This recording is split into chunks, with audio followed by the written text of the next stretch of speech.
Good evening, everybody. System Chalk here with the 145th episode of our first YouTube run through House of Light, playing as the Archaeologist. So one of the big tasks that we have today is leveling up Drums and Dances, which will be, we want to go from 7 to 9, which means in total we're going to need, I guess, about 15 different heart and nectar memories. And one of the challenges that we have is, for one reason or another through this playthrough, I have been short on the earth signs, which it's a fairly low level persistent memory, but it gives me both nectar and scale, so it makes it very helpful.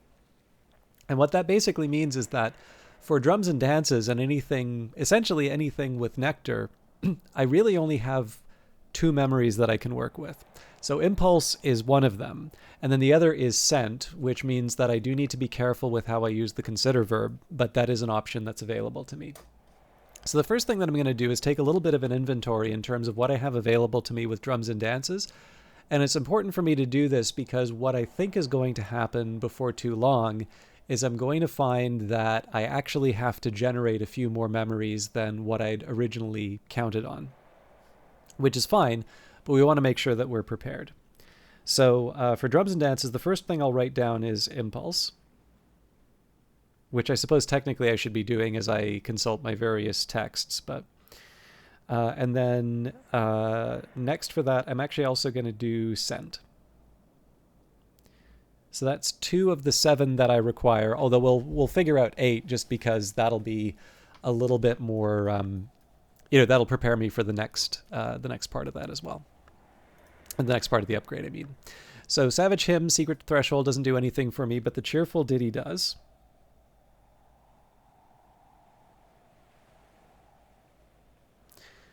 Moving on, we can do Foresight, which is Forge and Lantern. We've already written down the Impulse, so nothing new there. Confounding Parables don't have Heart or Nectar, but Storms do. I think we already have one in the inventory. We do.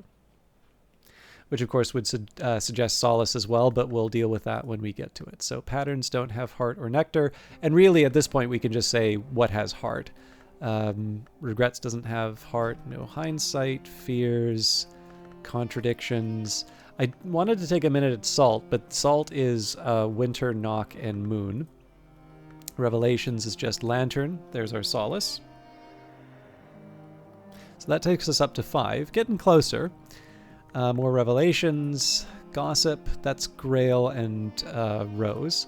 Beguiling Melody is Grail and Sky, so still doesn't help us. Bittersweet Certainty and Stolen Secret, so Bittersweet Certainty is Winter and Lantern, Stolen Secrets, Knock and Moon. Now Satisfaction has Heart, which is good. But I think that's it. Intuition doesn't help me with the Heart. Now, all of these I'd also be getting lessons out of, so I'm a little reluctant to go for these. And I believe we have watched at least one film. I think that was The Open Head. It says Mystery, but no, there's Mastery. Excuse me. But I believe that's a revelation that I get out of that, so not directly relevant to what we're trying to get. So we're at 6 of 7. The good news about that is it's not that hard for me to push it over the edge. In fact, I could just use the sound on its own to do that, but then that'll invite the next question. Okay, where do I get the memory for the next one? So one of the easy things we can do here is just mouse over, and we'll find that Curious Hunch has the heart that I need. So if I want, I can use that. It is possible for me to generate a Curious Hunch. In fact, because I don't think I'm going to be using the Moth, I could also generate I could make the Curious Hunch through sacrificing the Cloud, seeing as we're not going to be using that right away. But one way or the other, I think I can safely say we'll use the Hunch. Of course, the other alternative would be that I use the sound and then I just generate the... that might be a better approach, actually. I use the sound at the start, and then we just generate both of those later. But in any case, what I want to work on right now is I want to build everything that will take me to that level up. So we've already got Solace, Sound, and Storm. And from here, we're going to want to generate the remaining memories. So we'll go to Ava's desk. I want to be a little careful about how I'm handling the Arab. And that's just because, actually, in this case, I'm going to use a metal. We may use that to level up Applebright Euphonies. So with this, we will read the Perugian Diaries. We'll use a whist to read... I should probably get the impulse now. I don't recall... Did we do Damascene Traditions? I think we did. I think we also did Trespasses, so an Echo of Silence.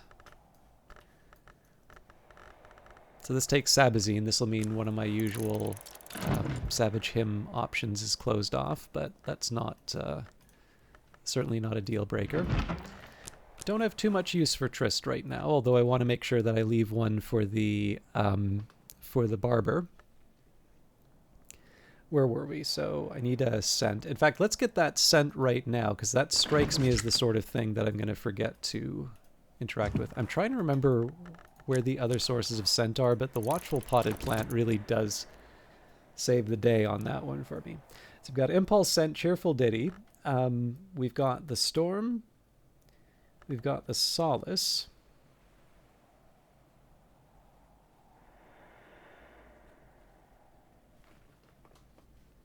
Amazingly, I wrote Heart instead of Satisfaction.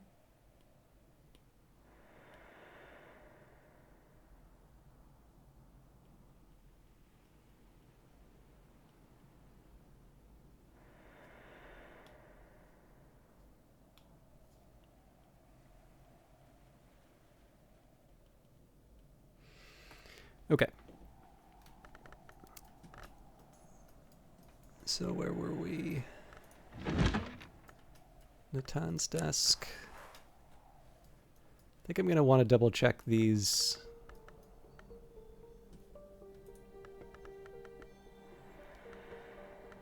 Books. I'm also trying to remember. I'm pretty sure we've done Orchid Transfigurations. I don't remember if we've done 2 Wombs, 1 Heart. And I'm sorry, my internet connection just seems to have died, but I'm recording this offline, so it's just going to interfere with my ability to read stuff for a little bit. All right, let's do 2 Wombs, 1 Heart, because we know we'll have to read another Satisfaction text before too long. And what I'm going to do here is I'm just going to take a second to recall. Okay, so 1, 2, 3...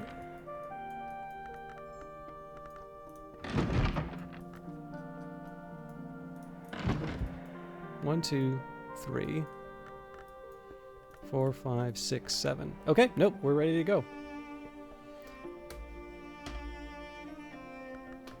So that actually means there's not a whole lot that I can do with the remaining, like with anything with the heart is going to be a bit of a, it's going to be a little bit of a mystery. Sorry, this is actually bugging me a bit.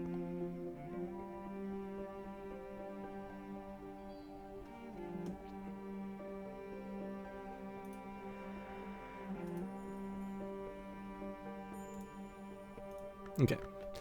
But yeah, so we should be... I think I'm good to make an effort with the Applebright Euphonies.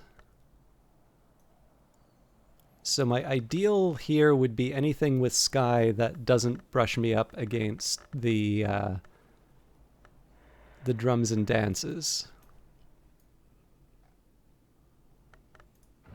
So that one I can afford to give up a... Oh, that's Ambrose's desk. That one I think I can afford to give up a Trist for. But again, I don't want to rely on that too much. So here we'd use the Singlefoot songs. So that's 1 of 3.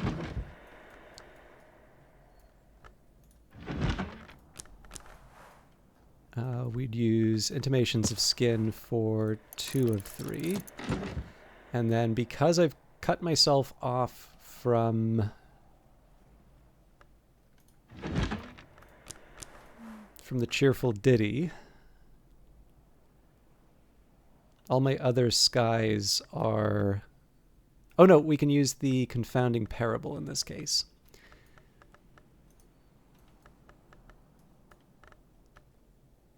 So I think we're on to 108 in that case. I could, in theory, try and generate a few more, but I'm actually comfortable leaving it at that. Especially because with the talk verb, we're going to be bringing in the barber in a little bit. Assistance from a traveling barber. In summer, the barbers come by to keep the villagers kempt. A shilling will buy his services.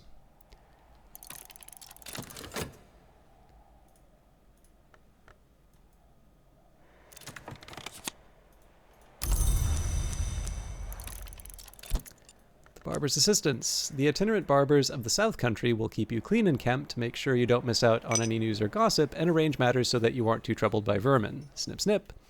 If it comes down to it, I could also use the sun's weakness for Applebright Euphonies, but that's a little... That's overdoing it by a little bit, so I'm not going to do it unless I absolutely have to. He does a lot with silence, this man. He apparently does one thing with silence, which is the hindsight. All right, speak to an assistant. I could encourage my assistant, work with them, for a little while exalt them, or I could just listen to whatever they have to say. Collaborate trysts, secret sorrows may join our strengths. Boosts moon and moss. Sorry, boosts moon and moth. So we're not quite done with Denzel, but in this case, we're going to make sure that we get the barber to where they need to be first.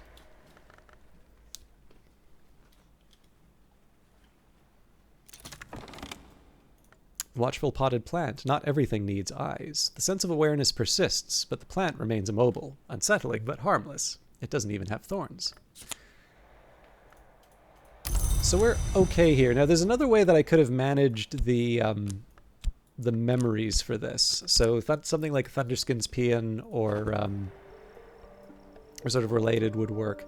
What I'm going to do here, there's a bit of a balancing act that I need to do in terms of using the consider verb.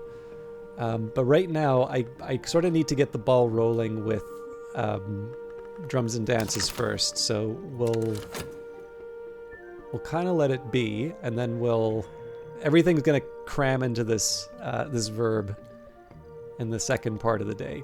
But the first priority is always going to be to try and level up drums and dances. It's just a really good opportunity that we want to take advantage of. What comes? Neither of us knows yet, but we will. So we'll add the sun's weakness right away. I can discuss a memory with my assistant. This would be a good excuse to actually read the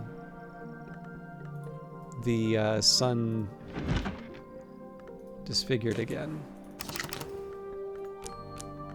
Because again, at minimum, what this gets me is it gets me something I can toss into Applebright Euphonies.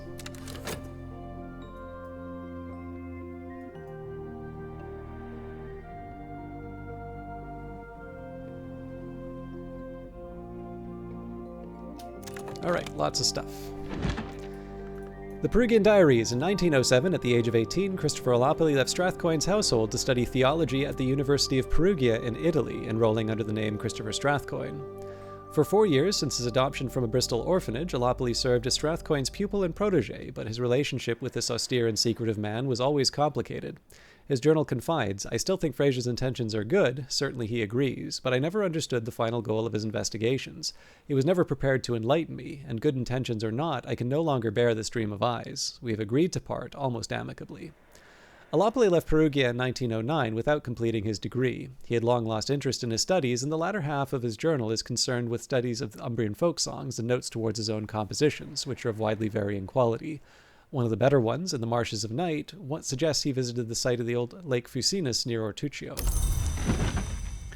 Two Wombs, One Heart, a fanciful account by Thirza Blake of the early life of the twins, their time as mortals before they became hours or even long, in a dry kingdom beyond the Western Sea, which Thirza suggests might have been ancient Mexico. It is widely known that the sister was rich and the witch poor. It is widely known that the witch loved the sister first. It is not widely known that the witch first employed to teach the sister the arts of embroidery. Although Thirza is very probably just making up much of the story, there are long passages expounding notable techniques of weave work and thread fight. In particular, when witch and sister flee across the sea to be together, Thirza explains how they fashioned a peace weave with Heart and these arts, and then, to tame the winds, called on Heart again to swaddle the thunder in the peace weave. 108. Eva de Wolf discourses on the fifth history, and particularly on those who are said to have passed over from it, the Great Hooded Princes, the Knocklong who ascended unto the Mother of Ants, but now, so Eva claims, honor the Horned Axe. The Great Hooded Princes call their library the Tomb of Lies, and this has given rise to a foolish tradition that the princes are habitual liars. Of course, in fact, truth flourishes when lies are slain. On the other hand, the princes do not say knowledge is power, but rather power is knowledge. Eva has, to her regret, never visited the library. She notes that it is said to be west of the Lion and north of Victory, and suggests that, although the princes are generally associated with India, their library might be further east. Singlefoot Songs. Father Stanislav John Schaller, priest and diplomat, writes of his time on the slopes of Huashan near the Grove of Green Immortals, but never too near.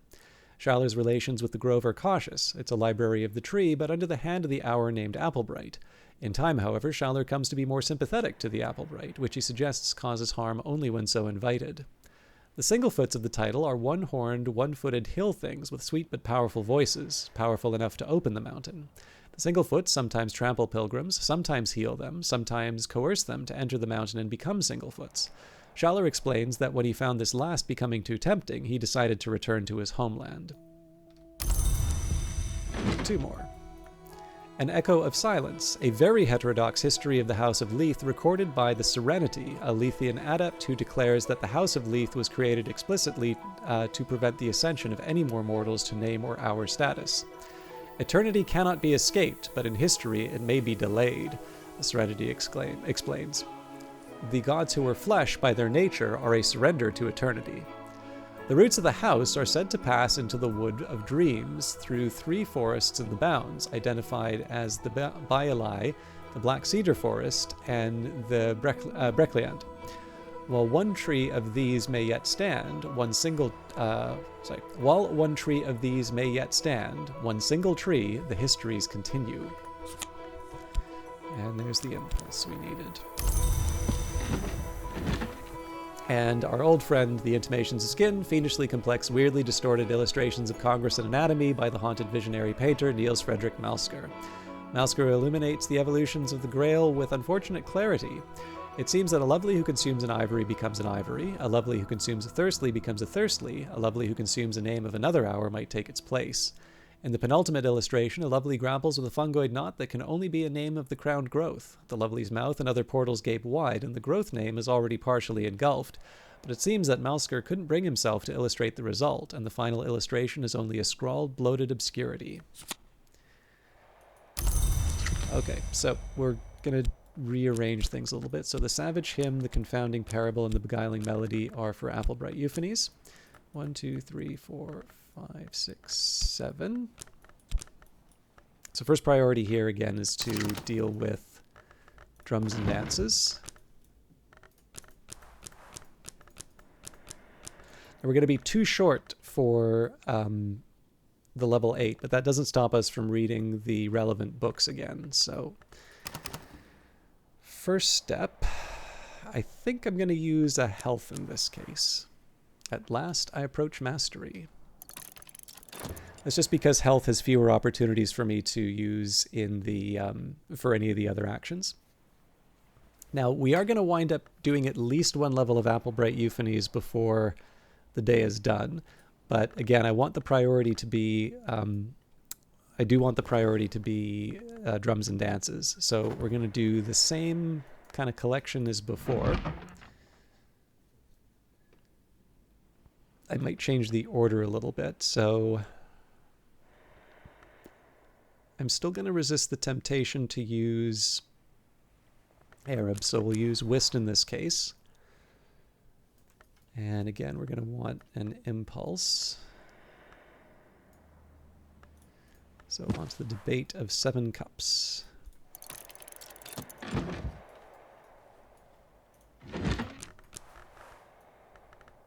So the scent we need the consider verb for, but we can do the instruments of the heart.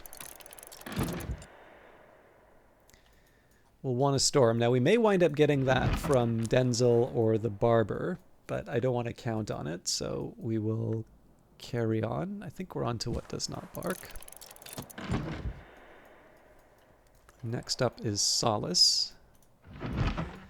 Now we can afford to give up the tryst in this case because we've already leveled up the barber.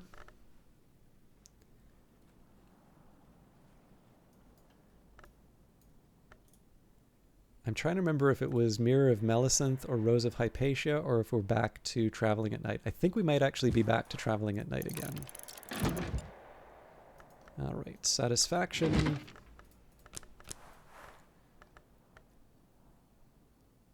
I believe we're on to Callicite Supplications.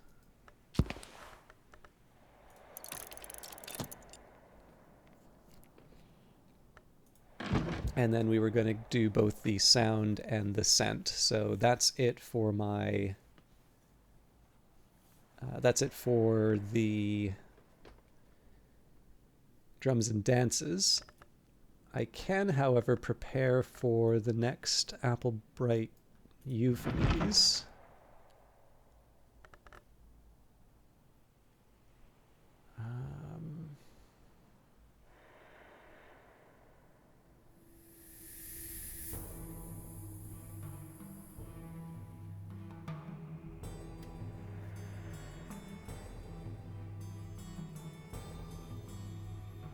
Okay, I don't feel super good about doing it this way, but I'm going to.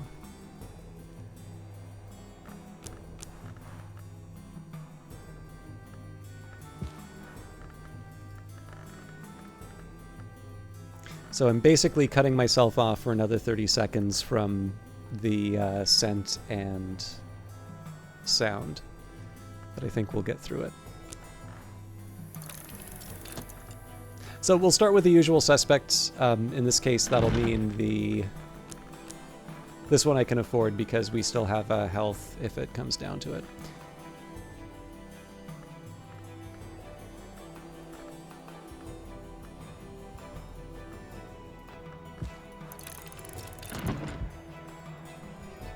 Right, and we're already using up that. Okay. Yeah, so I think we should be able to get through everything by the end of the day, but I know it's going to be a little bit of a narrow path. Of course, we have plenty of other things to do, so I'm not too worried about... whether or not we'll find use for most of these elements of the soul by the end of the day.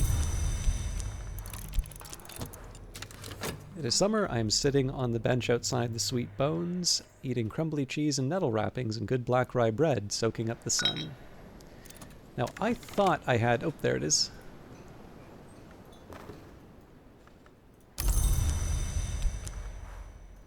So we're at 9. We needed 15, right? So we've got 1 Skin Shuck mead here. I'm curious if I have any on this shelf.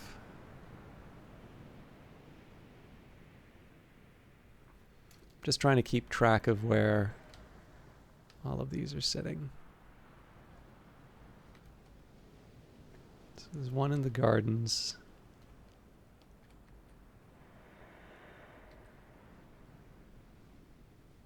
There's 1 version actually where the lethe is sufficient. I guess if I used the shears to take them up to 10, then we could use...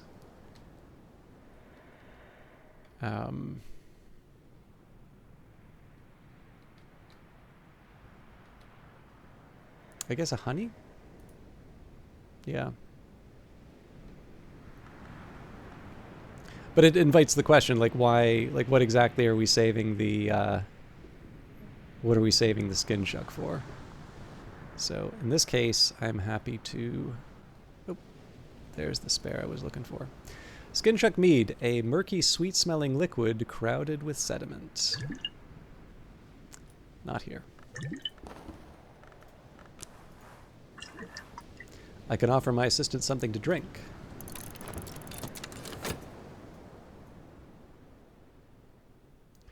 So again, once we get the extra level for drums and dances, we're going to level up Applebright Euphonies. Then we will go for the scent and the sound. The skill is now level 8. Its power aspects have also increased.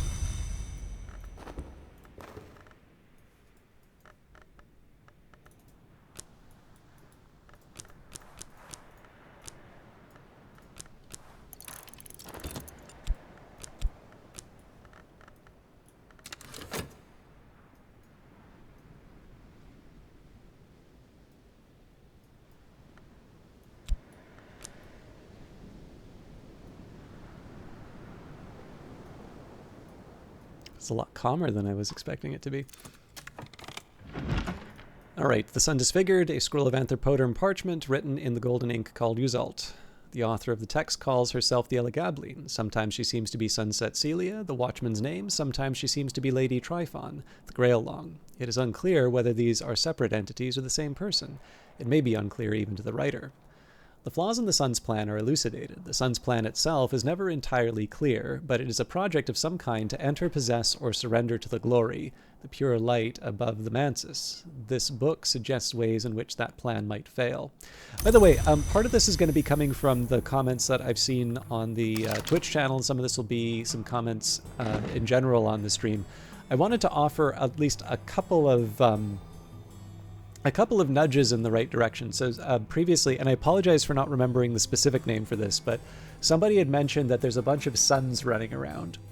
And I can actually go so far as to say that there is... It's all going to be tied to one big important sun and things that happened to it. So there's a couple things I'll draw your attention to with this, which is one, the Sol Invictus symbol, the eternal symbol of the unconquered sun, all the way back to the Shadowless Empire, even through the wild heresies of the Intercalate. And then, of course, there's the mention of the sun in rags.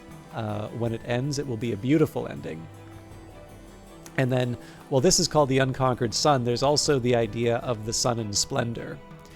Another hint on this would be the Church of the Unconquered Sun acknowledges only a handful of hours, the sun in rags or splendor, the Menescate, the Madrigad, the Watchman, and reluctantly the Wolf Divided.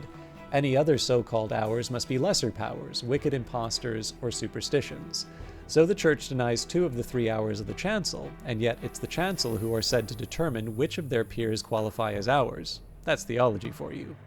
Abbot Geoffrey decreed that all 3 should be venerated in this holiest of rooms. To avoid actual heresy, he would not permit any of the 3 to be named. That's theology too.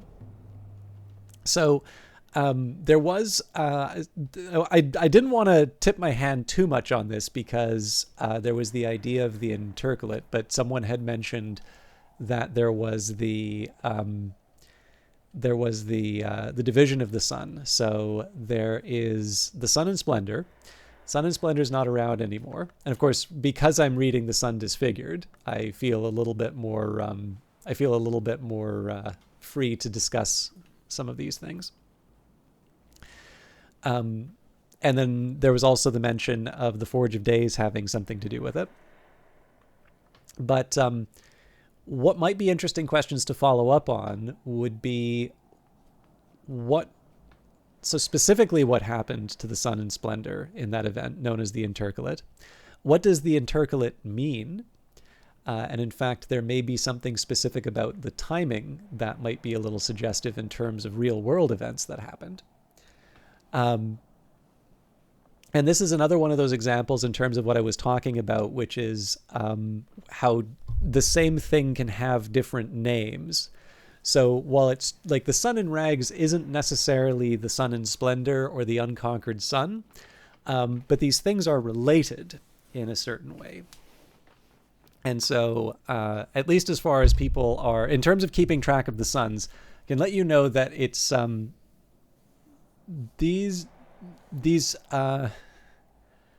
these elements do kind of have a certain coherence to them. I mean, I can kind of come out and just say it. Maybe I'll save that for comments if people want me to just come out and say it. But there's a certain coherence in terms of how all these different suns showing up relate to one another. The intercalate is certainly a very big moment in in sort of the world of the secret histories. But you can start making a little bit of sense in terms of thinking how these entities might relate to this symbol, which is divided into 4 parts, and why maybe noon is not as it was. The last one that I'll maybe say is that the fact that this is all related to the sun, and you keep seeing certain shrines to certain entities, may also give you a bit of an indication in terms of where all that's going. But yeah, I figured it probably doesn't hurt to mention a little bit more on the sun front now that we've read this book. The sun's sins and the sun's scars are our salvation. There are histories where they will trap us, prevent us from rising to eternity. All right, now I can just use the barber to open up the room. I think we'll do that right away. The silent hall. The hearth is cold, the floor thick with dust, the walls streaked with niter. Old invocations and forbiddings squeak and whisper like rats. And we can still chat with Denzel. Speak with Denzel, he might even reply. And I think I can probably leave it there. In a few seconds, we'll have the memories that we need for surgeries and exsanguinations. Now, the good news is that we really only need 30 seconds to be able to level at least one of these. Yeah, actually, what I think I'm going to do is I'll read all of these books. I'll read all of these books when...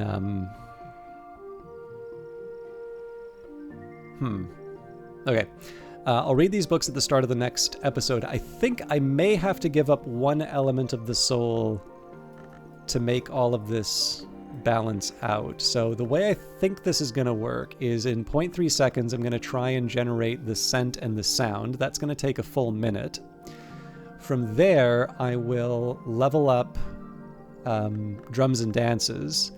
And then after that 30 seconds, I will level up Applebright Euphonies. But what that's going to mean is that whatever I use to level up Applebright Euphonies will be left over. Unless I can really nail down the timing, and I don't think I will. I believe it will not be refreshed for the morning. So probably for that, I'll want to use the Arab, just because the Arab usually winds up being the thing that I generate memories with. But I can make that decision at the time. But yeah, on that note, I think I will leave it there, and we will read all of this text in the next episode. Until then, take care.